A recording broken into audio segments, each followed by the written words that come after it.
Channel पर आपका बहुत बहुत स्वागत है। तो चलिए आज हम लोग जानते हैं ट्रिगोनमेट्री, जिसको हिंदी में त्रिकोणमिति कहा जाता है। ये त्रिकोणमिति क्या होता है, इसको जड़ को हम लोग समझेंगे। हालांकि हम लोग को त्रिकोणमिति 10वां क्लास से पढ़ना है, जो कि 10th क्लास में बच्चे क्या होते हैं कि ट्रिगोनमेट्री पर ध्यान नहीं देते हैं। जो कि ट्रिगोनमेट्री का जो जड़ है उसको क्लास 10th में ही जानना है। जो बच्चे क्लास 10th में ट्रिगोनमेट्री को सही से नहीं जानते हैं ना, वो 11th 12th में समझिए तो मैथ से छुटकारा ले लेते हैं। वैसे बच्चे मैथ से समझिए दुश्मनी पैदा कर देते हैं, मैथ से नहीं पढ़ते हैं। मैथ को क्यों नहीं पढ़ते हैं? क्योंकि ट्रिगोनमेट्री को हम लोग क्लास 10 में मजबूती करते हैं, मजबूती पढ़ते हैं, इसकी जड़ के बारे में पढ़ते हैं, इसको सिस्टमेटिक जानते हैं। ट्रिगोनमेट्री जो ट्रिगोनमेट्री है वो क्या है, ट्रिगोनमेट्री का शुरुआत कैसे हुआ, इसकी जड़ को समझते हैं। अब इसको अगर मान लीजिए सपोज डेट हम लोग क्लास 10th में अगर छोड़ देते हैं तो आपको 11th क्लास में लगेगा ना कि मैथ समझिए तो बोझ बन जाएगा। नहीं बनेगा, आपसे जरा सा भी नहीं बनेगा। और बहुत सारे बच्चे मैथ से बिखर जाते हैं, यहाँ तक कि मैथ को छोड़ देते हैं। क्यों? क्योंकि वो क्लास 10 में ही ध्यान नहीं देते हैं ट्रिगोनमेट्री पर। इसलिए आज हम लोग त्रिकोणमिति को विस्तार से जानेंगे और शुरू से, और इसको एक जड़ को मजबूत करेंगे। जैसा कि हम लोग जाने तो त्रिकोणमिति गणित का वह शाखा है, यानी गणित के अंतर्गत आने वाली वह पाठ है जिसके अंतर्गत समकोण त्रिभुज के भुजा और कोण से संबंधित अध्ययन किया जाता है। त्रिकोणमिति कुछ और नहीं है, बस त्रिकोणमिति का मतलब होता है कि समकोण त्रिभुज के भुजा और कोण से संबंधित अध्ययन करना। चलिए हम लोग आगे जानेंगे कि त्रिकोणमिति जो भुजा और कोण की बात किया जा रहा है, यानी भुजा और कोण से संबंधित कैसे अध्ययन करते हैं हम लोग, कैसे इसे आगे हम लोग त्रिकोणमिति का निर्माण करते हैं। साइन थीटा ट्रिगोनमेट्री आगे कैसे बनता है, यानी हम लोग ट्रिगोनमेट्री भुजा और कोण से कर रहे हैं, इसी से बनता है ट्रिगोनमेट्री। हम लोग आगे जानेंगे कि ट्रिगोनमेट्री का निर्माण sign theta, cos theta, cosec theta, tan theta, cot theta, इस सारे के सारे यही दोनों से निर्माण हुआ है जी, जिसको हम लोग विस्तार से आगे अध्ययन करेंगे। जैसे कि ट्रिगोनमेट्री थोड़ा जान लेते हैं इसको इंग्लिश में, यानी अंग्रेजी में ट्रिगोनमेट्री की अगर आपसे कोई परिभाषा पूछ दे कि what is the trigonometry, trigonometry क्या है, तो बोलेंगे कि ट्रिगोनमेट्री, देखो हिंदी में त्रिकोणमिति बोलते हैं जी, और इंग्लिश में क्या बोलते हैं? ट्रिगोनमेट्री। तो व्हाट इज द ट्रिगोनमेट्री? तो trigonometry is branch of mathematic, यानी trigonometry is branch of mathematic which concern with the angle and side of right angle triangle are called trigonometry. यानी वही बात है कि त्रिकोणमिति गणित का वह शाखा है जिसके अंतर्गत समकोण त्रिभुज के भुजा और कोण संबंधित अध्ययन किया जाता है। हम विस्तार से अब हम आप लोग को बताने वाले हैं कि भुजा और कोण संबंधित कैसे अध्ययन करते हैं और ट्रिगोनमेट्री का निर्माण कैसे होता है। जैसा कि अब हम लोग आगे जानेंगे कि ट्रिगोनमेट्री 3 शब्द से बना है। ट्री का मतलब 3, गोन का मतलब होता है भुजा। अब मेट्री का मतलब क्या होता है जी? माप। अथवा देखिए, त्रि का मतलब 3, कोण मतलब भुजा, और मिति का मतलब माप। जैसे कि हिंदी में बोलते हैं, ये आपका इंग्लिश रहा ट्रिगोनमेट्री, हिंदी में क्या बोलते हैं? त्रिकोणमिति। तो त्रि का मतलब 3, कोण का मतलब भुजा, मिति का मतलब क्या होता है? माप। जो गोन जो है आपका लैटिन शब्द है। गोन याद रखना है कि आपका कौन सा शब्द है जी? लैटिन शब्द है। तो आपको त्रिकोणमिति जो है, जिसको इंग्लिश में ट्रिगोनमेट्री कहा जाता है, ये त्रिकोणमिति का परिचय किसने दिया था? तो J.F. हर्बट ने 1890 ईस्वी में त्रिकोणमिति का परिचय दिए थे। इनका नाम क्या है? J.F. हर्बट ने 1890 ईस्वी में दिए थे। उसके बाद हम लोग जानेंगे कि समकोण त्रिभुज क्या है। समकोण त्रिभुज को जानना हम लोग को जरूरी है। क्यों जरूरी है? क्योंकि अगर हम लोग समकोण त्रिभुज के बारे में नहीं जानते हैं तो कैसे जानेंगे कि समकोण त्रिभुज के भुजा और कोण संबंधित अध्ययन करेंगे और ट्रिगोनमेट्री का निर्माण करेंगे। हमको ये बहुत अत्यंत जरूरी है जी, क्योंकि हम लोग शुरू से चल रहे हैं, इसकी जड़ को मजबूत करेंगे, शुरू से चलेंगे और बहुत दूर तक चलेंगे, और आज ट्रिगोनमेट्री को हम लोग मजबूती से समझने का प्रयास करेंगे। वह त्रिभुज जिसकी एक कोण 90 डिग्री का हो, यानी वह त्रिभुज जिसकी एक कोण कितना डिग्री का होता है? 90 डिग्री का होता है, यानी समकोण। 90 डिग्री को ही समकोण कहा जाता है दोस्त, उसे समकोण त्रिभुज कहा जाता है। यानी वह त्रिभुज जिसमें एक कोण कितना डिग्री का होना चाहिए? 90 डिग्री का। 90 डिग्री का देखिए ये पहचान है, यानी एक कोण इसमें कितना का है? 90 डिग्री का। तो ये जो रहा आपका समकोण त्रिभुज रहा। चलिए अब हम लोग जानते हैं समकोण त्रिभुज के बारे में। उसके बाद हम लोग जानेंगे कि ट्रिग्नोमेट्री में जो हम लोग जानते हैं, ट्रिग्नोमेट्री में sine theta, cos theta, sec theta, tan theta, cot theta की निर्माण कैसे हुआ, इसकी निर्माण कहाँ से हुआ, कैसे हुआ, उसके बारे में जानेंगे। यानी समझिए तो आज हम लोग ट्रिग्नोमेट्री का जड़ को मजबूत कर ही के रहेंगे। जैसे थीटा के सामने वाली भुजा को लंब कहा जाता है। देखिए आपका ये जो समकोण त्रिभुज है इसमें थीटा होता है, थीटा के सामने वाला भुजा को क्या कहा जाता है जी, लंब, यानी परपेंडिकुलर, इंग्लिश में कहूँ तो परपेंडिकुलर।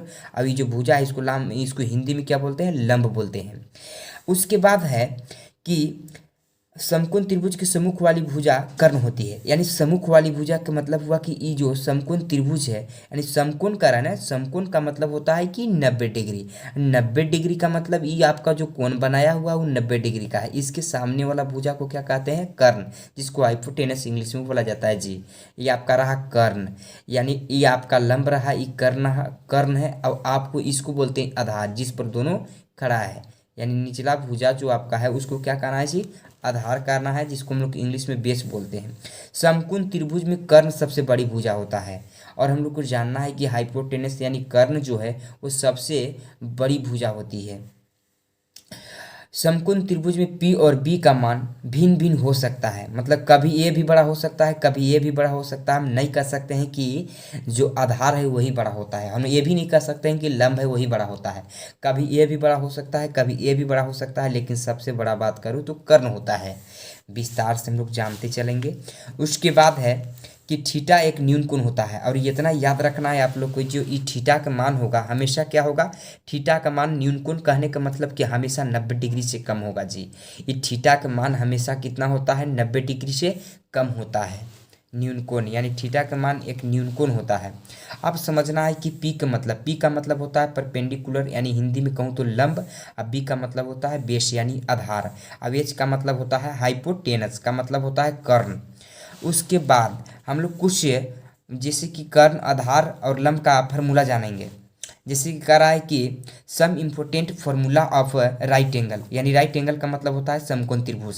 समकोण त्रिभुज से संबंधित हम लोग कुछ इंपॉर्टेंट यानी महत्वपूर्ण फार्मूला को जानते हैं, क्योंकि ये भी जानना जरूरी है, क्योंकि हम लोग ट्रिग्नोमेट्री को शुरू और एक जड़ को समझ रहे हैं जी।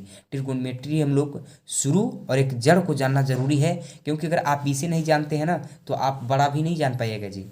कर्ण बराबर होता है लंब स्क्वायर प्लस आधार स्क्वायर, ये आपका फार्मूला है पूरा का रूट अंडर। यानी कर्ण बराबर फार्मूला क्या होता है, लंब स्क्वायर प्लस आधार स्क्वायर और पूरा का रूट अंडर। आप रूट अंडर हटाना चाहते हैं तो फिर यहाँ पर स्क्वायर चढ़ा दीजिएगा, रूट अंडर यहाँ से हट जाएगा। उसके बाद है लंब बराबर होता है कर्ण स्क्वायर माइनस में आधार स्क्वायर और पूरा का रूट अंडर। उसके बाद आधार बराबर फार्मूला क्या होता है, कर्ण स्क्वायर माइनस में लंब स्क्वायर पूरा का रूट अंडर। यानी अगर आप संकेत में लिखना चाहते हैं तो P बराबर H square minus B square का रूट अंडर। आप इस प्रकार से एच की भी लिख सकते हैं P square plus B square का रूट अंडर। अब बी बराबर आप लिख सकते हैं H square minus P square का रूट अंडर। इसके बाद हम लोग अब आगे चलते हैं कि हम लोग जानेंगे कि अब साइन थीटा और कोट थीटा और टेन थीटा का निर्माण कैसे होता है। अब हम लोग जानेंगे कि त्रिकोणमितीय अनुपात का सूत्र है, यानी sine theta, cot theta, tan theta, cosec theta, sec theta और कोट थीटा का निर्माण कैसे हुआ। अब समझिए तो अगर साइन थीटा, कोट थीटा और tan theta, cosec, sec, cot का अगर निर्माण हम लोग सीख गए तो समझिए कि ट्रिग्नोमेट्री का शुरुआत कैसे हुआ, ट्रिग्नोमेट्री कैसे बना वो हम लोग सीख गए। और ट्रिग्नोमेट्री क्या होता है हम लोग समझ गए कि ट्रिग्नोमेट्री क्या है और इसका निर्माण कैसे हुआ। अब साइन थीटा, कोसेक थीटा और टेन थीटा इस सब का हम लोग निर्माण ही सीख गए तो समझिए कि ट्रिग्नोमेट्री का निर्माण समझ गए हम लोग कि निर्माण कैसे हुआ। इसमें समझिए कि कैसे इस सब का निर्माण होता है।